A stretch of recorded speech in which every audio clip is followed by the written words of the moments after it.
Good afternoon. I'm not sure where you are from, so I guess have a good day. It's better. I'm Anastasia and I will be your host, but we still have some time before to start, so let's wait patiently. And remember to have, during the presentation, to have your microphones muted, so there will be a better reception for you guys. Right now, I'm going to give my voice over to Andreas. Andreas, are you ready? I am ready, indeed. So I hope that that the quick and short presentation about what we do as a company was helpful for you. And now for the main event, Andreas, I'm giving the rest to you. Your microphone is muted. So that's better now. Yes.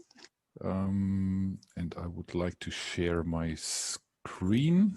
I am Andreas Grabitz. Please, if you have any questions to me, just say Andy. I think it's easier for most of you than to pronounce Andreas. That's a bit complicated. I'm Andy. I'm working for Eurofins since 2005, so since roughly 16 years now.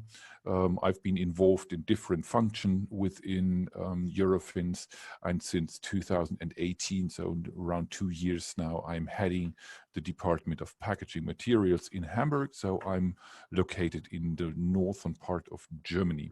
Another example is, or another product type which is in the purpose, are materials which are already in contact with the food. Examples are these yogurt pots here, or these ketchup bottle. The packaging is still covered by the framework regulation.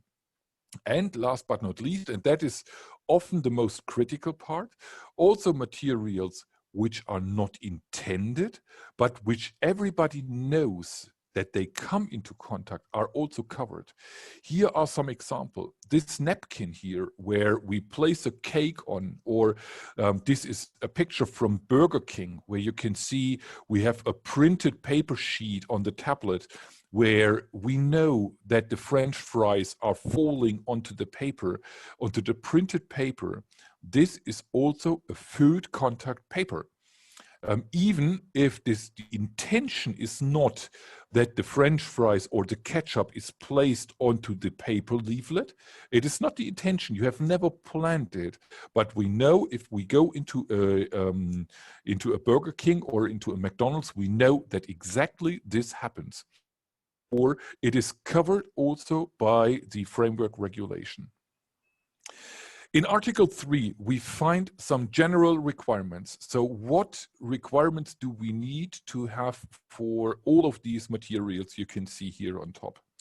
The first is that you need to have a GMP process in place in your factory. So if you manufacture such paper products, paper food contact materials, such bottles or such cups for yogurt, for ketchup, for any type of food, you need to have a GMP in process. And the second is that these materials should not transfer any ingredient, any chemical into food. And now be aware, here we have should not transfer. Here is not said should not contain. So the framework regulation and also the plastic regulation, they usually do not take care how much is in the packaging, but they just regulate how much is migrating to food. And this is probably the most important difference between the food contact legislation and the REACH regulation. Of course, you know all about the REACH regulation. So we have chemicals in a packaging.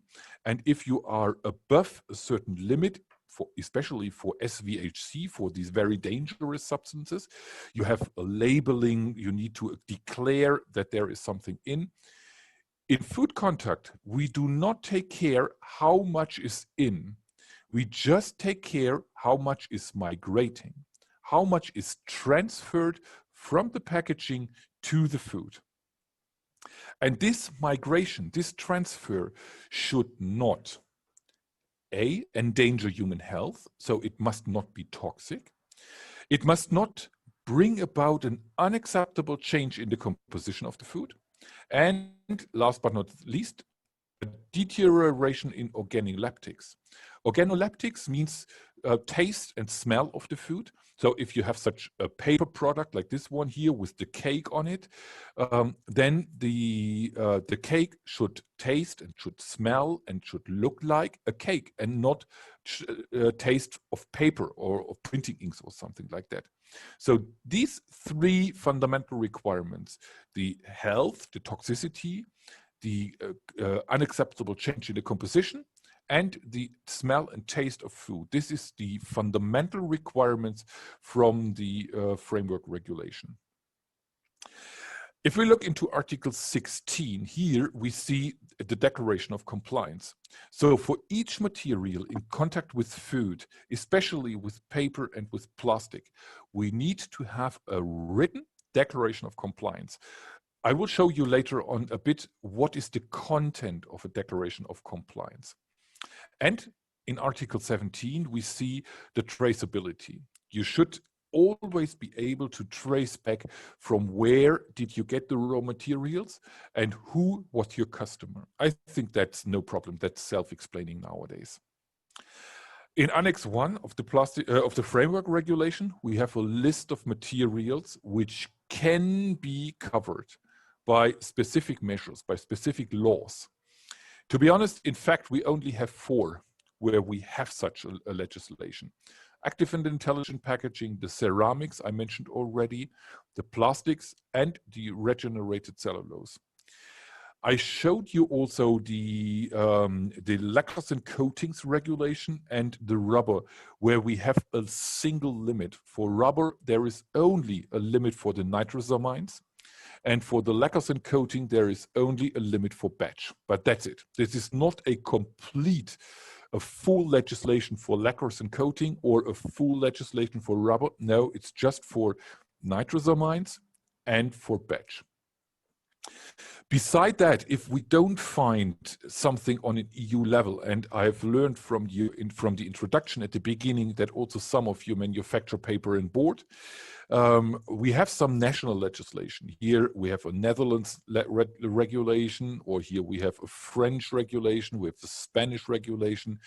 But more important often is even the recommendations. So I think the people today in the training doing paper and board, you know very, very well the BFR recommendation 36, a very, very famous recommendation for paper and board. Or also for the printing inks, we use the Swiss printing ink ordinance. So this is a complete list of materials which can contact food and where we can have legislation in place. Do we can have copy from this list? I think so. I will send it to CPPX. Anastasia, can you distribute it to all the participants? Could you repeat, please?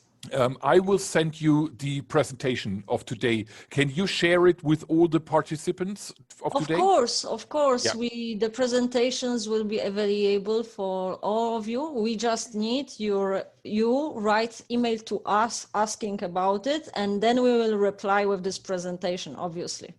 And you can share this presentation with anyone you want. We just ask you to leave our logos intact. Okay, thanks. Okay, that's fine.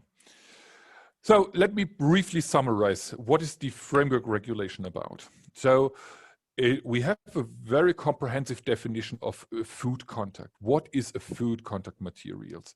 These are materials which are intended or which are already in contact with food. But these are also materials which are foreseeable to contact food or which may transfer substances to food. So the framework regulation is not only for direct food contact or primary packaging material, but also for secondary packaging if a substance from the secondary packaging can migrate into the food, then it is also a food contact material. And we have fundamental requirements. These were 4. You must have a GMP process in place. We have the human health, so it must not be toxic. We have the integrity of the food, so the composition must not be changed, and the organoleptic inertness. We had the traceability, and we had the declaration of compliance, which is mandatory for the plastic and also for the paper and board materials. So these are the basic principles from the framework regulation. Here you see myself again and my team. And Natalia, I think we have a bit more of time. If there are questions, I'm more than happy to answer if possible.